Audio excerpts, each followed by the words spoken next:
Hello everyone. आज का हमारा सवाल है, if concentration of OH minus ion in the reaction is decreased bye 1/4।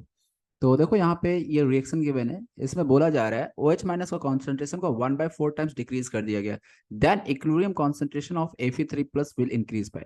तो यहाँ पे इक्विलिब्रियम कॉन्सेंट्रेशन Fe3+ का इंक्रीज कर जाएगा, कितने टाइम्स इंक्रीज कर जाएगा ये आपको बताना है। तो सबसे पहला काम होगा हमारा कि इस रिएक्शन के लिए के इक्विलिब्रियम का एक्सप्रेशन लिखना। तो के इक्विलिब्रियम का यदि हम एक्सप्रेशन यहाँ लिखें तो Fe+3 OH माइनस का होल पावर 3 हो जाएगा, डिवाइडेड बाय में आपका आ जाएगा FeOH होल थ्राइस क्यूब। लेकिन यहाँ पे ध्यान देना, ये आपका सॉलिड स्टेट में है और सॉलिड को हम लोग को यहाँ पे इक्विलिब्रियम कांस्टेंट में लिखने की जरूरत नहीं है। क्यों? क्योंकि इसका कॉन्सेंट्रेशन कांस्टेंट रहता है। ठीक है, तो इस तरह से यहाँ पे के इक्विलिब्रियम का जो एक्सप्रेशन बनेगा वो बनेगा Fe+3 इंटू OH माइनस का पावर होल 3। ये इक्वेशन 1 में मान लेता हूं इसे। अब बोला जा रहा है कि यदि OH माइनस का concentration it's decreased bye 1/4 times, यानी OH माइनस को 1/4 टाइम्स कर दिया जाए तो ऐसे में Fe3+ का कॉन्सेंट्रेशन कितने टाइम्स इंक्रीज कर जाए। तो एक चीज ध्यान रखेंगे, आपका जब OH माइनस का कॉन्सेंट्रेशन को डिक्रीज किया जाएगा ना, के इक्विलिब्रियम आपका चेंज नहीं होगा, क्योंकि के इक्विलिब्रियम ओनली टेम्परेचर पे डिपेंड करता है।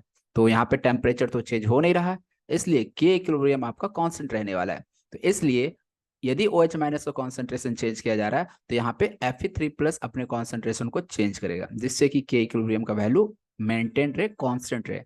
तो यहाँ पे अब हम देखिए क्या लिखेंगे। अगेन अब Fe3+ का कॉन्सेंट्रेशन कितना टाइम्स होगा ये हमें नहीं पता। चलिए हम एक काम करते हैं, इसको हम मान लेते हैं x टाइम्स Fe+3 का कॉन्सेंट्रेशन। OH माइनस को 1/4 टाइम्स कर दिया गया, 1/4 टाइम्स OH माइनस का कॉन्सेंट्रेशन, तो 1/4 OH माइनस का होल क्यूब हो जाएगा। देखना यहाँ पे मैंने ऐसा क्यों किया, क्योंकि OH माइनस का तो जो कॉन्सेंट्रेशन है उसका होल पावर 3 है ना, और OH माइनस को 1/4 टाइम्स कर दिया गया तो 1/4 का क्यूब हो जाएगा। तो इस तरह से एक्स का यदि हमें यहाँ वैल्यू पता चल जाएगा तो काम हो जाएगा, जिससे हमें पता चल जाएगा एक्स का क्या वैल्यू होना चाहिए। तो देखिए के इक्विलिब्रियम का वैल्यू मैं ये लिख सकता हूँ, बिल्कुल लिख सकता हूँ, Fe+3 इंटू OH माइनस का पावर क्या आ जाएगा 3, this equal to x into Fe+3 into ये 1/4 का यदि क्यूब करते तो ये आ जाएगा 64, और यहाँ OH माइनस का क्यूब आ जाएगा। तो यहाँ से ये कैंसिल आउट हो गया, यहाँ से ये कैंसिल आउट हो गया, तो एक्स का वैल्यू कितना आ रहा है 64।